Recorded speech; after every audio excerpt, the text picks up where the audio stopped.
Welcome everyone to episode 7 of Underrated Underdogs. This is your host Chisom coming at you. In virtual studio, we've got Brandon and Jen. How are you doing today, Brandon? I'm not gonna lie to you. I did not want to come in today after the Patriots lost to the Cowboys. I don't know. I don't know if I'm ready for today. And Jen, how are you today, sir? All I gotta say is 7.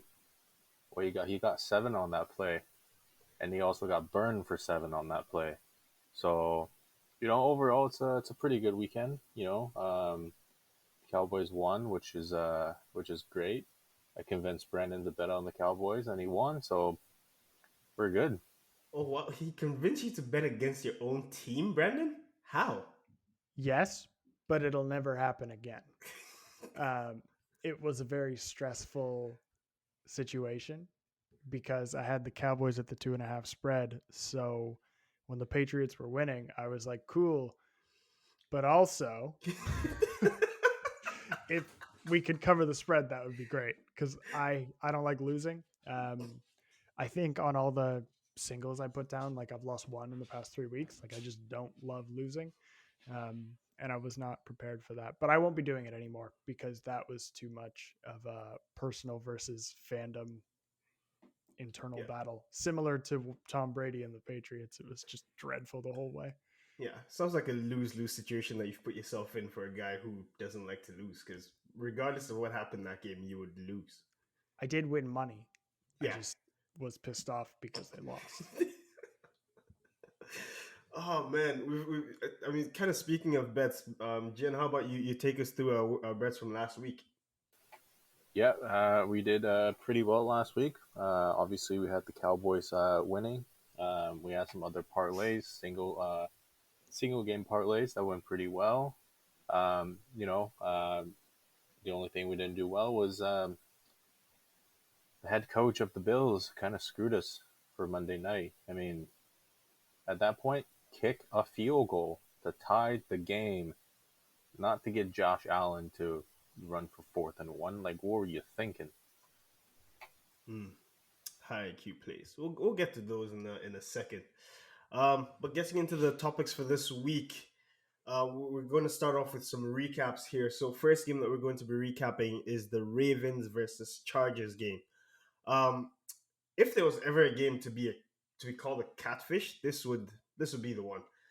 Both teams came into the game 4-1, so everyone was expecting a close game. Vegas odds favored Baltimore by 2.5 points, which isn't a lot. And the actual game looked like an absolute mismatch. Um, the Ravens blew out the Chargers 34-6, and the Chargers didn't look anything like the dominant team that they showed us the first 5 weeks of the season. So with the Chargers getting held to only 6 points, Brandon, I'm coming to you here. What what would you say had more of an impact on this game? Was it the Ravens defense, or did the Chargers just have a bad game? I think it was just all around domination by the Ravens. To me, what this came to was the difference in coaching experience. So both teams are riding high. Both teams are at 4-1, but you've got a rookie coach on one side and a seasoned veteran on the other side. In my mind, your seasoned veteran coach is going to be better at the leadership aspect, the managing emotions aspect, and making sure nobody gets too arrogant or too cocky or thinking they can win this game and just sort of sticking to the prep and sticking to the plan. And then they came in and executed perfectly. They shut them down on offense. If you've been watching Justin Herbert, you know he's near impossible to shut down on offense. The Ravens got him. And at the same time, the Chargers just weren't prepared for the run game that they had to face against. So it just looked like a complete mismatch. Jin, what would you say had a bigger impact on the game? The Ravens defense or the Chargers just looking lethargic? I mean, the Ravens defense, no lie, really good. The Chargers, I think it just had an off day. They weren't prepared going in. They kind of took in all the hype. It had the makings of a trap game built into it. It seems like the Ravens were, determined to win that game, and they showed it on the field. I can't say more about, the quarterback. Lamar Jackson might be great, but he was absolutely shit in that game. 2 picks. can barely go over 200 yards passing.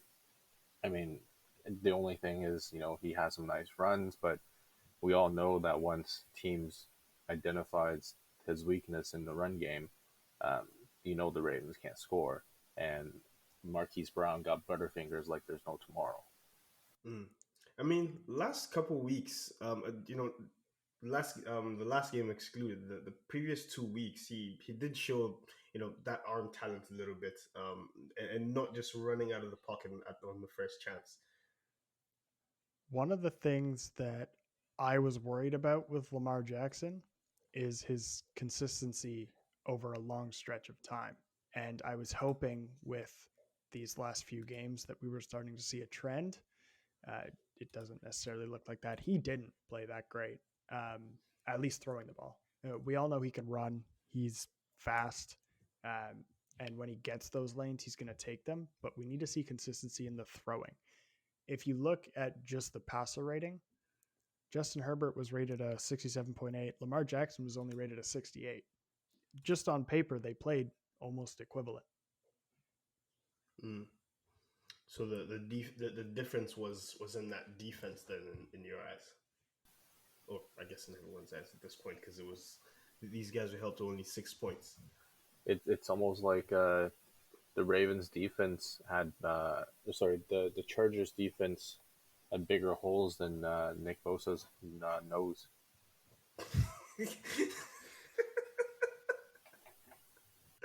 Oh man. Oh, going to, I guess, a team with big defensive holes, the Kansas City Chiefs. If you've been watching the NFL over the past couple of years, you'd have noticed that Mahomes and the Chiefs have become the sort of darling of the NFL. Commentators and pretty much everyone in the media loves the Chiefs. Um, but this season has not been going very good for them.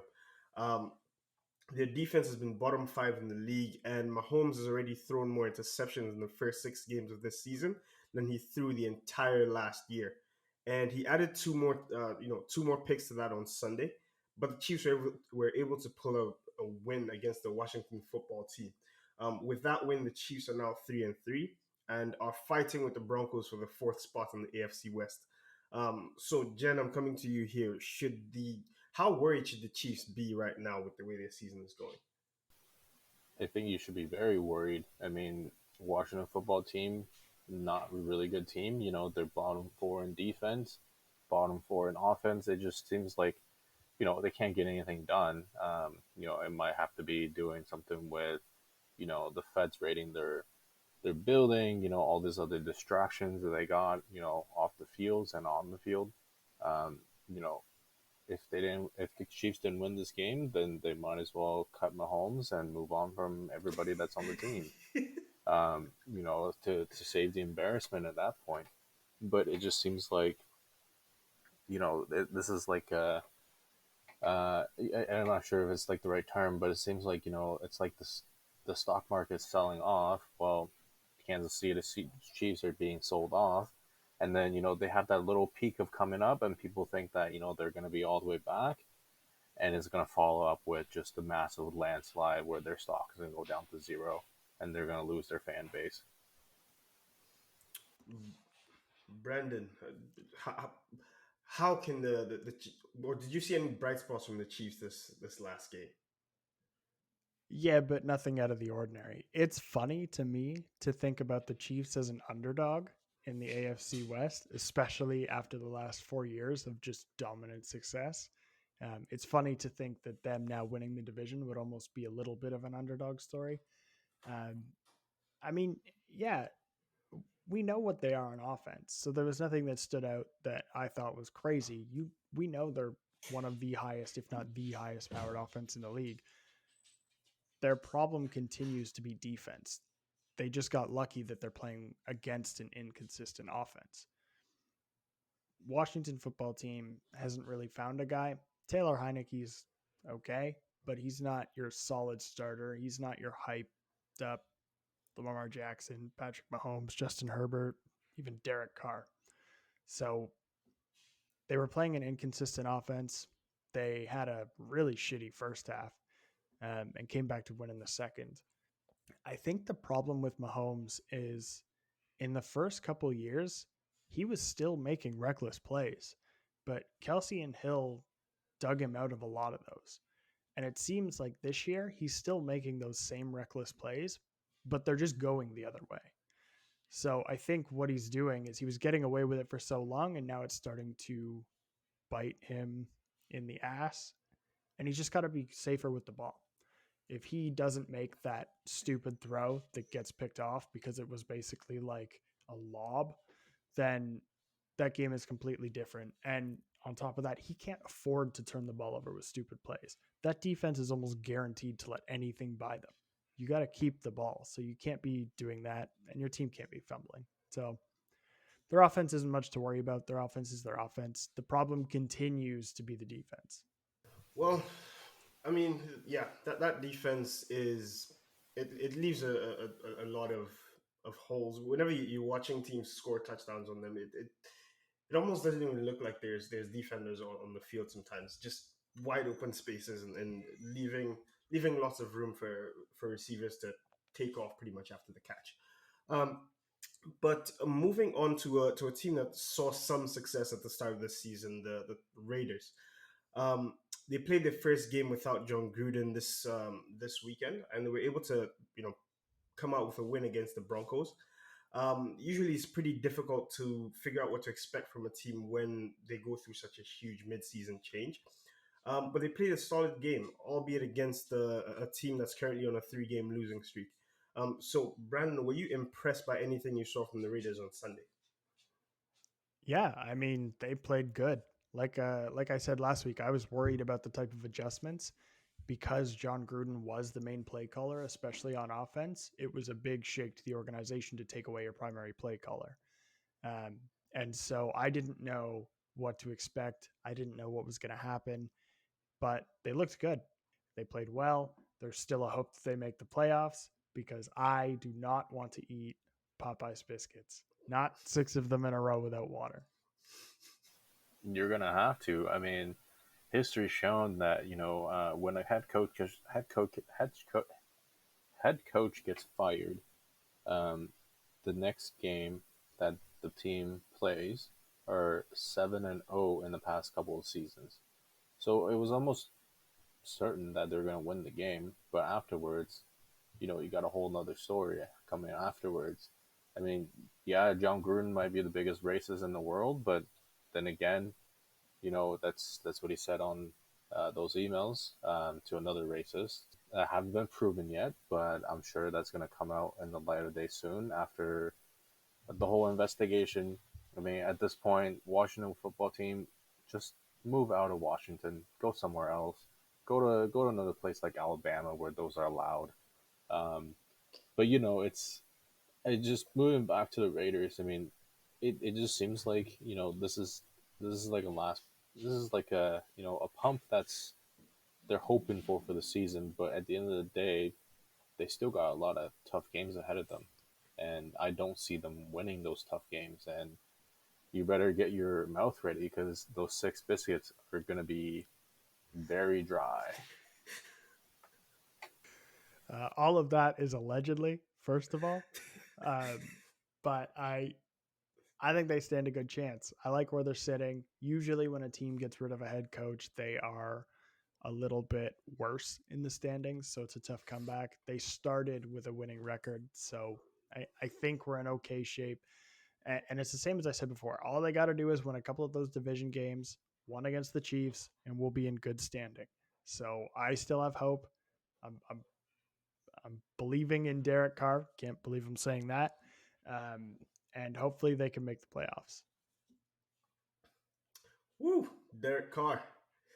Ah, this is my favorite part. How about them Cowboys?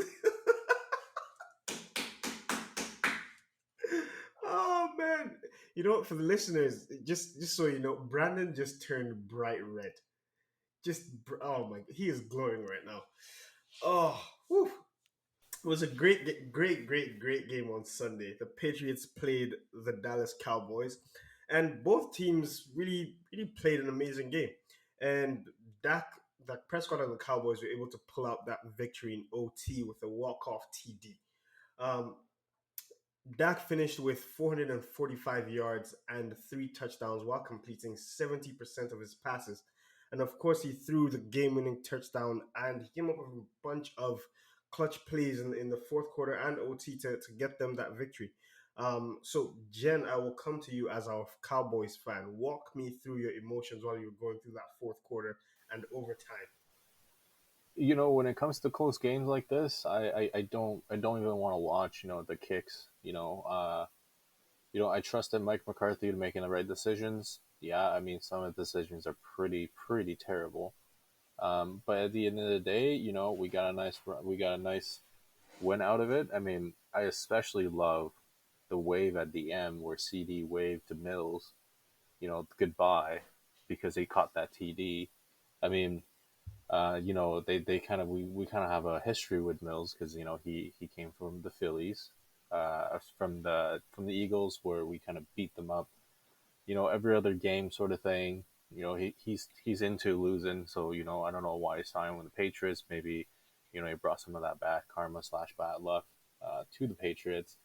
I mean, and also the other highlight of the game, Trevon Diggs has the same amount of TDs as his brother. I mean, that's just something that you have never heard of. I kind of want to wish to be in the press conference of the Bills and ask, how does Stephon Diggs feel that his brother and him have the same amount of TDs? I think it's going to be a great thing that we're on this win streak, but do have some little bad news. Our starting safety just got caught with a DWI this morning.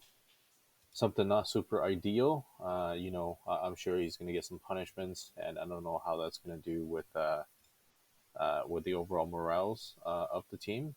But we got Minnesota in 2 weeks.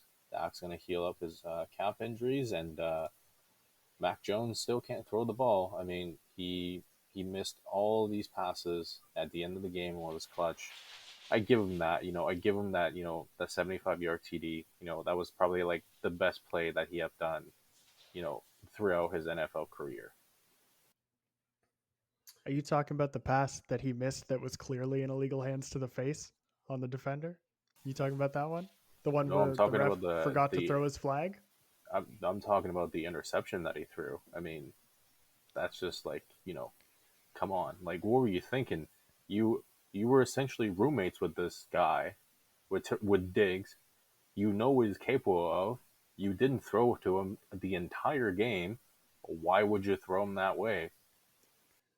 Yeah, he did throw a pick six. It wasn't a great throw, but on the very next throw, he stared Trevon Diggs right in the eyes and said, "Watch this," and then got burned for a 75-yard TD. So I mean, I like the way Mac Jones is playing. I don't think he's playing terribly. I made the case a few weeks ago, a couple of games in, that he was not the one costing his team the game. There were instances, obviously, he's not going to be perfect. I don't know which rookie you expect to be perfect, but he is not going to do that. But he is accurate. So usually he's making those throws. Um, this was way closer than I thought it would be. For a team that dominated in every statistical category, if you look at the stats on paper, you'd think this was an absolute blowout. But somehow they were able to keep it close all the way until the very end, which was amazing. Um, the only thing that keeps popping into my mind is that I want to believe that Belichick is a mastermind, but he keeps not believing in his team, and he keeps showing that. So I know I was complaining a few weeks ago when they played the Bucs about the fourth down, going for it on fourth down, getting closer field range because you have an accurate rookie. He's not perfect, but he's accurate. If you need him to throw 5 yards, he could probably figure it out. The same thing happened late in the game and in overtime. So late in the game, they have, I don't know, 25 seconds left, whatever. The game is tied. They could potentially take a shot. Who knows what's going to happen? They ran the ball and then knelt down twice. That is screaming that he does not trust his rookie quarterback. He didn't even let him try. It wasn't even go see what you can do, and he failed. He just didn't even let him try. And then you fast forward to OT. You have the third down where where the illegal hands to the face happened that he completely missed. So it should have been a first down anyway. And then you have a fourth down. The entire Patriots defense didn't stand a chance against that Cowboys offense the entire game. They've been burning them most of the game. So you might as well have gone for it. My theory is they're probably going to score on the next drive anyway, like the Cowboys are. So you might as well just go all or nothing, because whether you pin them down in their own end or you leave them half the field, they're probably going to score either way. So you might as well go for the fourth down, try to convert it, try to get some points on the board, and at least make them work for it. But that's not at all what happened. And once again, I am screaming at Bill Belichick to trust in your team. I want to believe in Bill Belichick, and he is trying to give me reasons not to. We're talking about shit ref plays. How about that 3rd and goal where Dak was clearly in the end zone? In the end zone. And the refs didn't give him the TD. I can neither confirm nor deny. That was literally the worst reffing I've ever seen in my life. The guy was clearly over the line with his entire body minus his ankles at that point, and you're not going to call it. So I don't feel bad for the illegal hands to the face. The ref was like, oh, I fucked up on the previous play with the TD, and I can't give him this TD now. It's going to ruin the game. Let's just ride it out. I'm going to pretend I'm going to look at that tree over there. The reffing has been rough and unpredictable and terrible all year long. It's not strict to this game. Obviously, there was a few missed calls this game, but it's been pretty consistently terrible this entire season. The refs are making decisions like Urban Meyers are making decisions in his chop house. That's what kind of decisions that they're making right now. See, I was going to ask, do you think the fans coming back has anything to do with the refs missing and blowing calls this season? Maybe there's fans that's out there that's flashing the refs while at critical times. I mean, I would say yes for the first game or for the first couple games. Yeah, absolutely. But we're 6-7 weeks into the season now. We should have adjusted a little bit better. I do think the reffing was better last year overall, and there definitely was sort of an adjustment period, but I think that excuse has worn itself out. Yeah.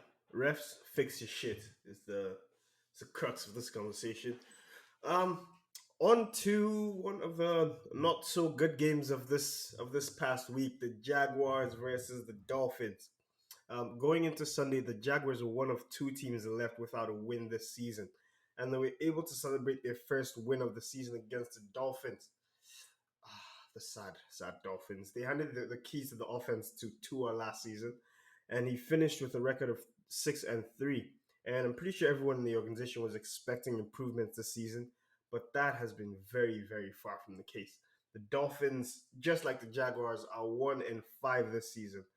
And my question to Jen is, what is going on in Miami and how can it be fixed? I think Tua's on that big bender now, with this time off and everything. Miami is a really nice place. Obviously there are a lot of opportunities that he gets to do whatever he likes, and I think he just got caught up in the win, and I think Urban Meyer's wife finally let him out of the doghouse, so that he's not sleeping in his office anymore, and he had the motivation to motivate his team to get that win. I mean, mind you, it's a very strict schedule, so he can't just leave his team and fall behind to go to a bar and meet up with random strangers. So it's good. I mean, Jags, they played all right. They played okay. I mean, the Dolphins kind of again shot themselves in the foot. Brandon Flores have no idea what he's doing. The GM is also essentially the dumbest person in the world because I'm not sure if you guys know this, but in the last year's draft, the Dolphins traded away their first round pick to Philly to keep San Francisco's pick. So now the Phillies got their pick, which is projected to be in the top 10. So they're like they're Texan in themselves. You know, trading away their picks, have no idea what they're doing. Again, might as well just burn that franchise down and move it somewhere else. Brendan, how do you fix what is going on in Miami right now? I'm going to take a much easier approach. I'm not going to relocate and fire the entire team and start again. Isn't that the only way to go? If you're talking to Jin, you just fire the entire squad every week. I'm surprised anybody in this league has a job. QB, like, what more is there to say? Their defense, I mean, they cut half their defense over the offseason to clear cap room that they already had. So unless they were poised for a big signing of a certain individual, then they had no reason to do that. But they're paying the price for it now. They cut a few key defenders, tried to keep the top ones and fill in with depth, and they're paying the price because their defense is garbage. And their QB is meh. I mean, he's the number 5 overall pick in the draft, and he is probably going to be a bust if he isn't already. I know you mentioned that he went 6-3 to finish off the last year after he replaced Fitz, but in that same period of time, so between when Fitz got benched and this weekend, they've scored 343. They've been scored on 402 points. So there's a 60-point gap in their point spread over that time. And so the defense isn't doing great and the offense isn't keeping up. So you've just got a mess. A year ago, we were talking about how smart the Dolphins were for trading for picks and signing or key signings. And here they are just being the Dolphins, just finding a way to take a team that is decent and make it shitty. But I think the Jags played okay. Like, they didn't shoot themselves in the foot. They didn't make any stupid mistakes. And that's what beat them. Like, they were playing a team that is almost as shitty. So all they had to do was just not shoot themselves in the foot, which they did. That's because Urban Meyer's finally washed his hands. I think Urban Meyer might have told the boys, like, if you win this game, I'll show you how to party. And then at his chop house. And then when there was 16 seconds left in the fourth quarter and Trevor Lawrence made a huge conversion, he's like doing it for Urban. He's going to teach us how to do things. He's going to teach us how to shove forearms into places forearms should not be. But since entering into the league in 2018, Baker Mayfield has been a very polarizing player. Those who love him just absolutely adore him and his talent, and those who don't like him aren't impressed by anything that he does and point to his lack of contribution to winning as, the main reason as to why they don't like him. In his first few years, you could say the instability of the Browns organization kind of ruined any chance of him winning games. But this year, the Browns have a pretty solid roster, and there hasn't been any of that turmoil and instability that we kind of grew accustomed to for the Browns. But even with that, the Browns are still 3-3. So, Brandon, are there more factors at play for the Browns, or is Baker just not the real deal? Of course, Baker's not the real deal. Has anybody watched him play? If he can't hand the ball off 75% of the time, he'll lose. He's the ultimate front runner. Maybe I should backtrack this. I hate Baker Mayfield with a passion. He is the ultimate front runner. When he's winning, he walks around chin up, all smug, real prick. And then when he's losing, he just doesn't address anybody. He doesn't have like the poise to accept a loss. The guy walks around like he's got a Tom Brady resume, like he owns the NFL, except he hasn't done shit. So, I don't know. I don't like him. I don't like the fact that he front runs, even though he'd be nothing without Chubb. And I mean, you've got an elite defense that you basically just have to game manage your way through the season because of how stacked your team is. And he can't even do that right. So, I don't know. I don't like Baker. I don't think he's the real deal. I don't think he's going to make the kind of money he's expecting. So what you're saying is Baker can't win without a full Chubb. Yes, That's exactly what I'm saying. Jen, how do you feel about Baker? Are you on the same side as Brandon, or do you love yourself some Mayfield? No, no. I think he got his ass way over his head.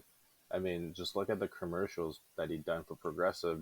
Strolling around in that stadium, looking like absolute garbage. He might have ate too many of that dog food that he's trying to promote the entire time.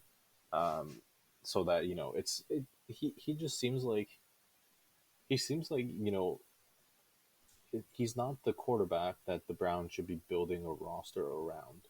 I mean, yeah, he plays well, but yeah, also he sucks at the same time. Again, without a full Chubb, he can't do anything. He literally cannot win games. His decision making is absolutely terrible. I think what the Browns might do is, franchise tag him this year, see how he does for next year, and if he doesn't do well, they'll just cut him, um, and then they'll find another player. I mean, the Browns. What my Browns might do is they might suck again until they can get the number one over pick. In 2027, when they can get Archie Manning in the house. Brandon, do you think that the Browns give Baker another year, or do you think they'll try to move on from him if they have another lackluster finish to the year? They'll probably tag him. They will Yeah. most likely tag them. You will probably see more of a Dak similar situation, like the way it played out. Um, I I'm not comparing the two. I think Dak well deserved what he got. I just don't think Baker is. I don't think Baker is what he believes he is. I believe he thinks he's the best draft pick of the last couple of years, um, and everybody else keeps proving him wrong. It could be a huge hypothetical.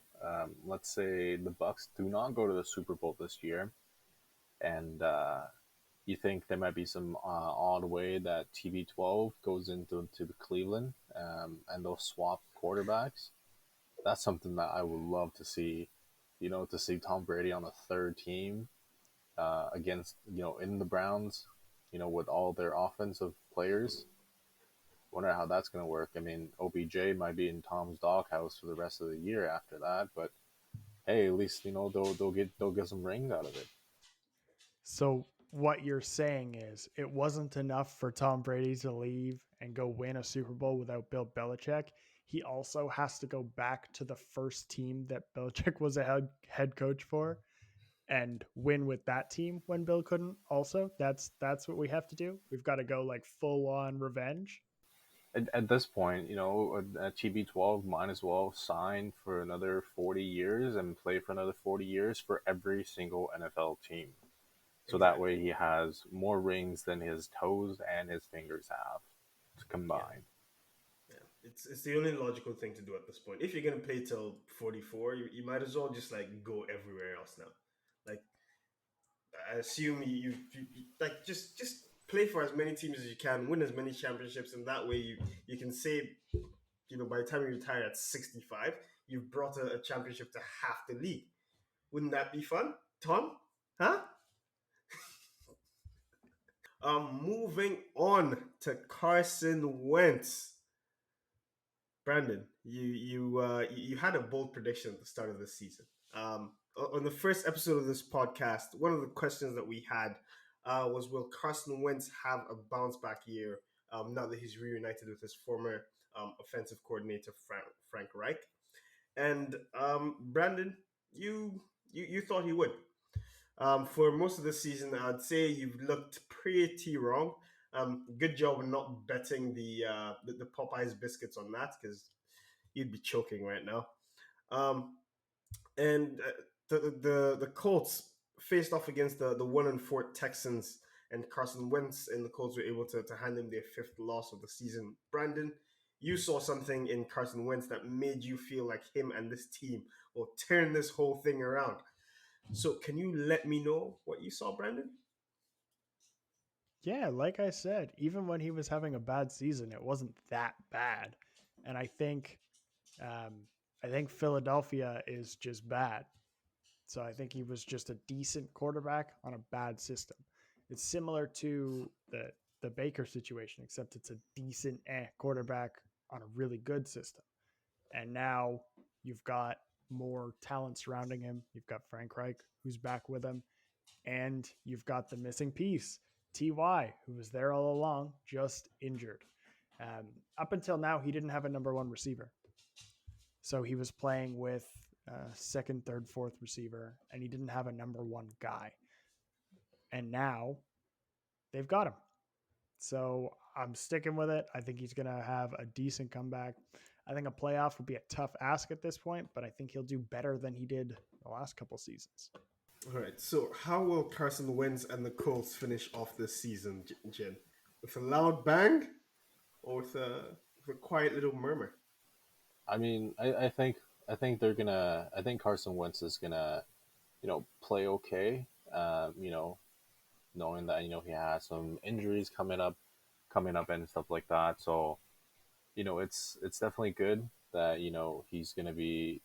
Every single quarterback needs development at this point. Just like all the rookies, treat him like a rookie because everybody's thinking about how he's developed and everything like that. But if you go back, he still have a lot of things to fix up. He's still on his like he's still got his teething problems and everything like that. He just needs to work on those with Frank Reich and be positive. And I hate to say this, but they're gonna need to sit him down for at least 4 or 5 games so they don't lose that top round pick to Philly because nobody, especially me, do not want to see the Philadelphia Eagles have 3 top 10 picks in next year's draft. So I want to make sure that never happens, um, and I hope Jalen can win some games so that they don't get loaded up all of a sudden. Unless they draft wide receivers, they can draft all 3 wide receivers in the top 10, and they all be bust at that point. Mm. Brandon, so you're still holding out hope for Carson. I think he's good. I think now that he's got a number one, I think he's going to look a lot better than he did the past few weeks. All right. So I guess the next game is going to be a good one against the 49ers, and then the following game against the Titans. Those are easy games, bro. Are you confident? The Titans are also very inconsistent. I know we're suffering from a bit of recency bias because they just beat the Bills, but they did get blown out by the Cardinals in week one. That was week one. And they also lost to the Jets. So let's not crown them the top. Okay. They've had their ups and downs, and Okay. we just gotta rely on that inconsistency a little bit. And I think we'll be good. And on that point, I think the Colts have a better run defense. Okay. Okay. So no Derrick Henry 75-yard run, clocking what was that 21 miles per hour? Yeah, I don't think it'll be as disruptive. I think you can pretty much guarantee that if you're playing Derrick Henry, he's probably going to have a couple rush bursts. You just Yeah. kind of have to manage them and pick and choose your battles. I just think the Colts have a bit of a stronger run defense and can shut that down. Okay. You know what? Like when I'm watching Derrick Henry, I'm honestly not even looking for the long runs. I just want to see him stiff arm guys. 'Cause it's almost like a miracle to watch this guy just toss 250-pound guys out of the way like they just weigh nothing. But now on to some NFL Twitter beef. Ooh, this time it was Shannon Sharp against DK Metcalf. It all started when Shannon Sharp called out DK Metcalf for trying to be a hero. Um, by instead of doing the right thing and running out of bounds, his actions results in the fumble when he tried to be a hero. DK Metcalf then called the Hall of Famer Shannon Sharp a little boy and asked him to stop questioning him. For clarity, Shannon Sharp is 53 years old, far from a little boy. Um, but the two went back and forth on Twitter, and at the end of it, DK Metcalf did back off a little bit, saying to Shannon that you are right, and I hope my resume is, can match up with yours. So, Brandon, what do you make of this whole debacle? And I guess whose side are you on? I'm going to stick with Shannon Sharp. It's a safe bet. I don't know where this came from.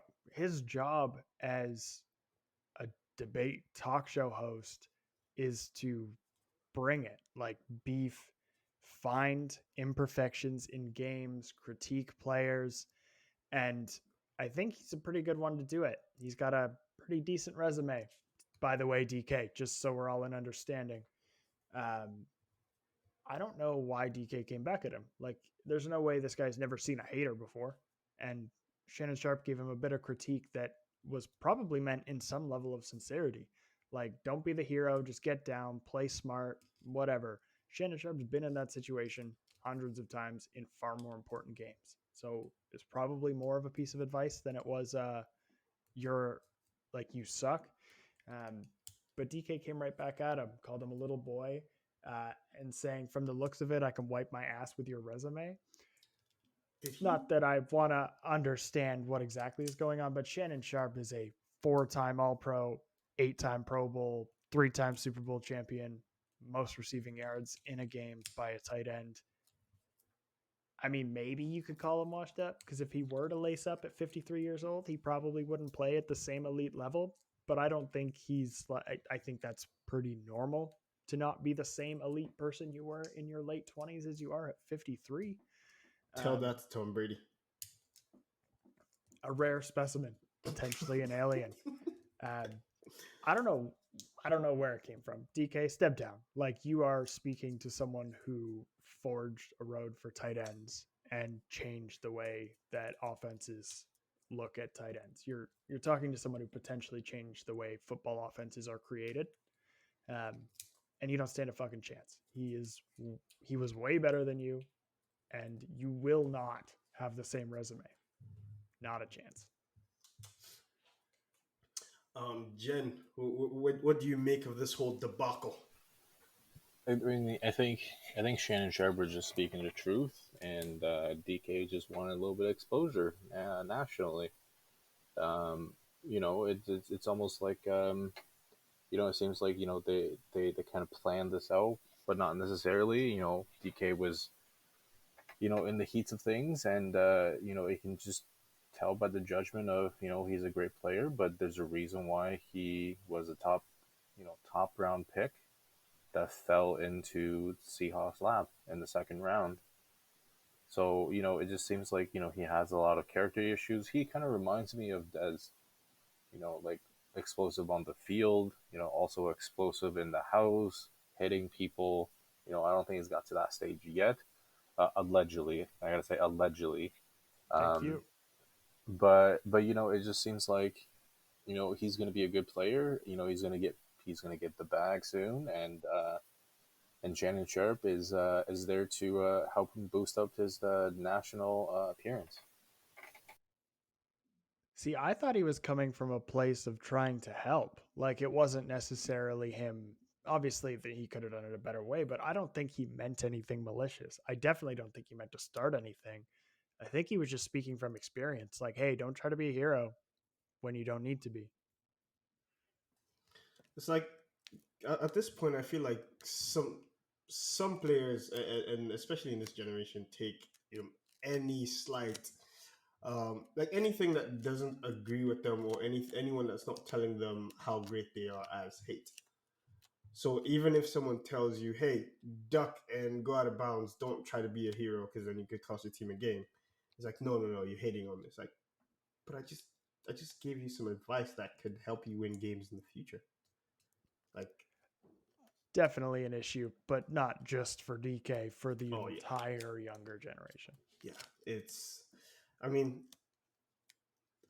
we're pretty young guys too, so like I don't know exactly why this shit is happening with our generation, but guys, you need to stop it. Like, just accept criticism. It'll make you better in the long run. But you know what? We are pretty much at our time limit here. So this brings us to the end of our show. Thank you very much, everyone, for listening to this episode of Underrated Underdogs. For our picks this weekend, so for our betting picks this weekend, make sure you follow us on Instagram at underratedftfw. Once again, that is underrated FTFW, and get your hands on those premium bets and make some sweet cash. Until then, until next week, stop being so soft and accept criticism. Have a great day.